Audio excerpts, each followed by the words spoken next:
Welcome to EFL 360।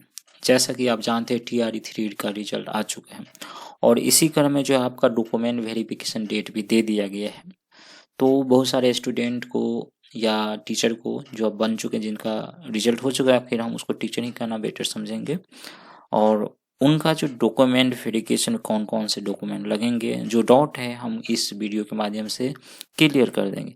आखिर बाद में जो भी आपकी परेशानियां होगा या जो भी दिक्कत हो तो आप हमें कमेंट बॉक्स में बता सकते हैं, उसका हम जवाब आपको पोस्ट कर देंगे।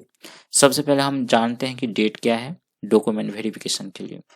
तो आपको बता दें कुछ इस तरह से जो है BPSC के द्वारा डेट निकाला गया है, जो हम आपको बता रहे हैं इस वीडियो के माध्यम से। यहाँ पर देखिए, यहाँ पर सबसे पहले हम बात करें तो यहाँ जो है हेड टीचर जो है 1 to 5 है, और ये हेड टीचर 1 to 5 जो 36,947 पोस्ट है इसमें।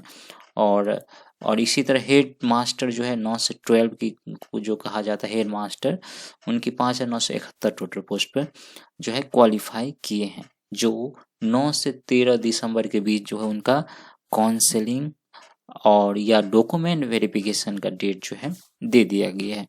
District where the teacher is posted और head quarter district of the division. तो जहाँ पर भी आपका देखिए, अभी प्लेस डिसाइड नहीं किया, लेकिन आपका डिस्ट्रिक्ट में होगा जहाँ पर आपका नाम दिया जाएगा, हाँ कि आपका इस डिस्ट्रिक्ट में अलॉट किया गया है, तो वहाँ पर आपको जो है डॉक्यूमेंट वेरिफिकेशन जो है होगा। ठीक है, तो यहाँ पर आप देख सकते हैं कि टोटल TRE 3 1 to 5 विद्यालय 21,911 में और 6 से 8 तक के विद्यालय 16,989 अभ्यर्थी को अनुशंसा प्राप्त है। बिहार विद्यालय परीक्षा समिति द्वारा सक्षमता परीक्षा 02 के तहत स्थानीय निकाय के 65,716 शिक्षकों को सफल घोषित किया गया और सभी पदों को नियुक्ति हेतु काउंसलिंग की कार्रवाई की जानी है। तो काउंसलिंग में आपका जो डॉक्यूमेंट लगेगा और जो डेट दिया गया है कुछ इस तरह से था। और इसी तरह स्कूल टीचर 1 to 5 और 6 to 8 की बात करें तो इनका जो डॉक्यूमेंट ये आप पोस्ट देख सकते हैं। और 16 से 20 दिसंबर डिस्ट्रिक्ट अलॉटेड बाय BPSC, यानी जो डिस्ट्रिक्ट अलॉट किया गया है BPSC के द्वारा, आप यदि लिस्ट निकलेगा कुछ दिनों में आपके लिए कि आपको कौन सा डिस्ट्रिक्ट मिला है। जनरली जो फर्स्ट ऑप्शन रहता है वही मिलता है, नहीं तो बाद में थोड़ा बहुत चेंजेज रहता है कि उसको दूसरी जगह दे दिया जाता है। तो आपको वो कुछ दिन में आपको डॉक्यूमेंट वेरिफिकेशन से कुछ दिन पहले आपको ये देखने को मिल जाएगा। जैसे 16 से 20 दिसंबर है तो आपको लगभग 10 दिन पहले या 10 दिन पहले आपको जो है प्राप्त हो जाएगा। ये कुछ ही दिनों, मुझे समझिए ना 4-5 दिन में आपको ये लिस्ट मिल जाएगा कि किस तरह से आपको अलॉट किया गया है, वो कौन सा डिस्ट्रिक्ट अलॉट किया, उसका भी PDF आपको मिल जाएगा BPSC की वेबसाइट पर। ठीक है, ऐसे TRE 2 में बात करें तो TRE 2 में जो हुआ था वो जिस समय रिजल्ट आया था उसी समय जो है डिस्ट्रिक्ट अलॉट का जो है लिस्ट भी दे दिया था, लेकिन इस बार नहीं दिया गया है। और इसी तरह हम स्कूल 9, 10 और 11, 12 की बात करें, TRE 3 जो कैंडिडेट पास किए हैं उनका भी 16 से 20 दिसंबर ही जो है होने वाली है। और एक्सक्लूसिव टीचर जो है सक्षमता वाले के लिए, जो टीचर एक्चुअली है अभी और उनका सक्षमता परीक्षा पास किए हैं, तो उसका 23 से 31 दिसंबर जो है डॉक्यूमेंट वेरिफिकेशन या काउंसलिंग का डेट है। ठीक है, और क्रम में जो है 5-6 जो है आप देख रहे हैं 5-6 ये जो 9, 10, 11, 12 बहुत जल्द ही सिद्ध प्रकाशित होने वाली हैं। अब देखिए कब प्रकाशित करते हैं वो भी मालूम नहीं है। तो ये डेट आपको पता चल गया, टोटल पोस्ट भी आप देख सकते हैं, यानी इतना स्टूडेंट क्वालिफाई किए हैं। और साथ में आपको बता दें कौन कौन से डॉक्यूमेंट लगेगा। इससे पहले आप कुछ बताना चाहते हैं?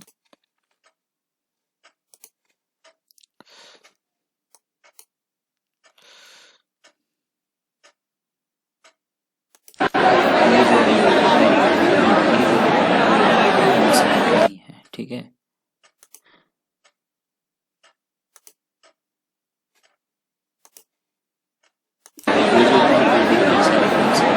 इसी तरह आपका भी कौन सा पसंद। तो देख लीजिए आपकी कितना भीड़ है। डॉक्यूमेंट काउंसलिंग में जाएंगे जहाँ पर आप काउंसलिंग हो, इतना ज़्यादा भीड़ रहता है, इतना ज़्यादा भीड़ रहता है कि आपका माथा ख़राब हो जाएगा। चलिए हम आगे बढ़ते हैं कि कौन कौन से डॉक्यूमेंट लगेगा। तो सबसे पहले आपको डेट दे दिया जाएगा कि हाँ डेट निकाल दिया जाएगा सारे डिस्ट्रिक्ट में कि हाँ इस क्लास का इस डेट में जो है डॉक्यूमेंट वेरिफिकेशन है, उसका आपको देखने को मिल जाएगा। किस तरह से मिलेगा वो भी दिखा देते हैं। देख रहे हैं जहाँ पर डॉक्यूमेंट वेरिफिकेशन होना है जिस जगह पर जिस प्लेस पर, वो इस तरह से जो है आपको पर्ची साटने को देखने को मिलेगा। यहाँ पर देखिए क्या लिखे, सीरियल नंबर दिखे, काउंटर नंबर कि किस काउंटर पर आपका डॉक्यूमेंट वेरिफिकेशन होगा या काउंसलिंग होगा। टाइप ऑफ टीचर ये कौन से 6 to 8 है, 9, 10, 11, 12 जो भी हो, यहाँ पर आप देख सकते हैं नीचे तक, यहाँ पर 11, 12 जो भी है, कौन सा सब्जेक्ट है, कहाँ कोई किस काउंटर पर जो है कितना होना है, वो सारे आपको इस तरह से देखने को मिल जाएगा। चलिए अब हम बात करते हैं कि कौन कौन से डॉक्यूमेंट लगेंगे। यदि हम एक वर्ड में बोले तो जितना भी आप डॉक्यूमेंट अपलोड किए हैं, ठीक है, जितना भी डॉक्यूमेंट आप अपलोड किए हैं फॉर्म भरते समय, वो सारा का जीरोक्स लगेगा, ठीक है। और चाहे आप कलर में दे या रंगीन में दे, कोई बात नहीं, दोनों चलता है। और साथ में यहाँ पर फर्स्ट बार जो आप काउंसलिंग में जाएंगे तो जितना डॉक्यूमेंट आप अपलोड किए थे बस इतना ही लगता है, ठीक है, इतना ही लगता है। साथ में कुछ अन्य प्रूफ से भी आपसे मांगा जाएगा, कुछ ज़्यादा नहीं मांगा जाता है। जो भी लिस्ट में दिया रहेगा आपको, वो आपको बता दिया जाएगा, हाँ भाई आपको ये डॉक्यूमेंट लगना है, ठीक है। लेकिन हाँ ध्यान रहे कि जितना भी डॉक्यूमेंट आपको जो अपलोड किए हैं वो वाटर मार्क वाला होना चाहिए। वाटर मार्क कैसे होता है वो भी आपको दिखा देते हैं।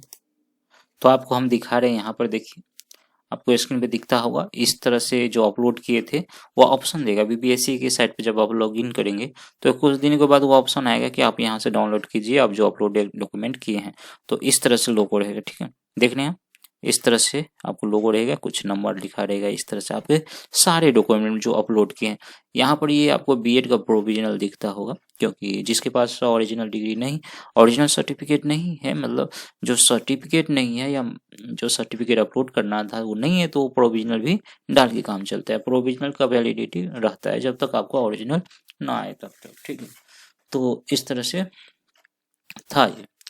तो आपको बता दें कि जितना हमने दिखाए हैं इस तरह से आपको जितना भी डॉक्यूमेंट जो है आपको वाटर मार्क वाला वहाँ पर देखा जाता है, ठीक है। सब आपको पहले बता दें कि आप जैसे देखिए आधार, पैन, ड्राइविंग लाइसेंस, तो आधार वहाँ पर लगता है, आधार भी आप अपलोड किए होंगे वो भी वाटर मार्क वाला लगेगा। आरक्षण संबंधी प्रमाण पत्र जो भी, जाति आवास NCA लगा होगा, जाति सॉरी ऐसे NCA लगा होगा जिसका हो, EWS लगा होगा किसी का, जो भी आरक्षण संबंधी है। साथ में आपको डोमिसाइल सर्टिफिकेट, तो सारे वाटर मार्क वाला होता है। वो निवास प्रमाण जो है, दिव्यांग प्रमाण पत्र जिसका हो, भूतपूर्व सैनिक हो, नियोजित शिक्षक संबंधी हो, सीटेट, बीटेट, एस्टेट जो भी हो, पेपर 1 2, साथ में सेक्शन 1 to 5 के लिए जो प्रमाण पत्र दिए हैं, डेट ऑफ बर्थ वाला दिए हैं, मैट्रिक सर्टिफिकेट, BEd वाला, MA DLEd जो भी दिए हैं सारे जो है आपको जैसे देखिए अभी सबके लिए अलग अलग होता है। इसमें बहुत सारे डॉक्यूमेंट दिए हैं, लेकिन आपको बता दें कि 9, 10, 11, 12 के आवेदन किए हैं वो किसी तिथि को ही दोनों वर्ग के लिए 10 तक। देखिए एक और बता दें, जैसे आप 6 to 8 में रिजल्ट जिनका हो गया है, 9 to 10 में भी हो गया, 11, 12 में हो गया, तो जिसमें आपको पहले जिसमें जॉब चाहिए उसी में आप जो है कराएं डॉक्यूमेंट वेरिफिकेशन, या उसी में आप काउंसलिंग करवाएं, ठीक है। यदि इसमें काउंसलिंग करवा लेते हैं तो दूसरा मौका आपको नहीं मिलेगा। तो पिछले बार भी TRE 2 में देखा गया था कि 6 to 8 में जो वो स्टूडेंट जो काउंसलिंग ऐसा लेटर निकाल दिया गया था कि यदि आप 11, 12 और 6 to 8 दोनों में रिजल्ट हो गया तो आप 11, 12 लेना चाहते हैं तो 11, 12 में ही काउंसलिंग कराए, 6 to 8 को छोड़ दीजिए, ठीक है, ऐसा कहा गया था। तो ऐसा आप लोग भी कीजिएगा। देखिए लेटर क्या निकलता है, उस बार पिछले बार की बात कर रहे हैं। तो जैसे यदि आप 1 to 5 के टीचर है तो आपको मैट्रिक का यानी जितना डॉक्यूमेंट आप अपलोड किए हैं इसमें आपको ग्रेजुएशन तो लगा नहीं होगा, तो ग्रेजुएशन तो चाहिए ही नहीं, ठीक है। जितना आज ग्रेजुएशन किए हैं 6 to 8 में भरे हैं और तो वहाँ ग्रेजुएशन तक लगेगा उसको सर्टिफिकेट, साथ में BEd किए हैं तो BEd का, तो जितना अपलोड किए हैं आप क्वालिफिकेशन के अनुसार, जैसे देखिए हाँ कोई बच्चा जो है 11, 12 में क्वालिफाई किए हैं तो उसको कौन कौन से लगेगा, तो उसको इंटर का नहीं लगेगा, ठीक है, इंटर का नहीं लगेगा। साथ में मैट्रिक का जो डेट ऑफ बर्थ वाला दिए हैं वो लगेगा, साथ में मैट्रिक का सर्टिफिकेट, और साथ में जो है इंटर वाला तो लगेगा ही नहीं, ग्रेजुएशन वाला लगेगा, हाँ ग्रेजुएशन वाला जो है वो लग जाएगा, और ग्रेजुएशन का जो सर्टिफिकेट अपलोड किया है साथ में बीएड का लगेगा और पीजी का लगेगा, ठीक है 11th-12th। तो ये सारे लगता है। ऐसे धीरे धीरे आपको सब पता चल जाएगा, इतना डरने की कोई ज़रूरत नहीं। तो इतना डॉक्यूमेंट वेरिफिकेशन में आपको ये सब लगता है। साथ में आप अपना फ़ोटो खिंचवा लें, ठीक है, कुछ फ़ोटो रख ले। फ़ोटो चलता है जो एडमिट कार्ड पे दिए हैं, कोशिश करें वहीं फ़ोटो दे, नहीं है तो उसको बनवा ले। और साथ में ये भी बता दें कि वहाँ भीड़ बहुत ज़्यादा होता है, तो आपको टाइम भी थोड़ा लगेगा। एक पहला दिन ना हो तो दूसरा दिन नहीं हो सकता है। यदि डेट बढ़िया से, देखिए सभी जगह ऐसा नहीं होता है, बहुत व्यवस्थित तरीक़ा से ही लिया जाता है तो बहुत अच्छा से हो जाता है। लेकिन जब व्यवस्थित तरीके से नहीं लिया जाता है तो वहीं तोड़ फोड़, कुर्सी उठा बैठक होते रहता है। तो ये सब ध्यान में रखिएगा अपना। साथ में अपने साथ किसी को रख लीजिएगा, जब डॉक्यूमेंट वेरिफिकेशन में जाए तो किसी को साथ में रख लीजिएगा, जिससे कोई दिक्कत हो तो वो आपको हेल्प कर दे तुरंत, ठीक है। यहाँ पर कुछ फॉर्म वगैरह भी भरना पड़ता है। साथ में जितना भी डॉक्यूमेंट है उस पर आपको सेल्फ अटेस्टेड यानी खुद सिग्नेचर करके डेट लिख देना है, ठीक है। जहाँ पर ब्लैंक जगह है, खाली जगह है, वहाँ पर आप सेल्फ अटेस्ट कर दें सभी जगह, ठीक है। तो इतना चीज़ हम बता दिए। आगे कोई दिक्कत हो तो आप हमें कमेंट बॉक्स में पूछ सकते हैं। बहुत सारे कुछ बाकी रह गया होगा, यदि आप कमेंट बॉक्स में पूछते हैं तो हम उसका जवाब देंगे। चलिए फिर मिलते हैं अगले वीडियो में। धन्यवाद।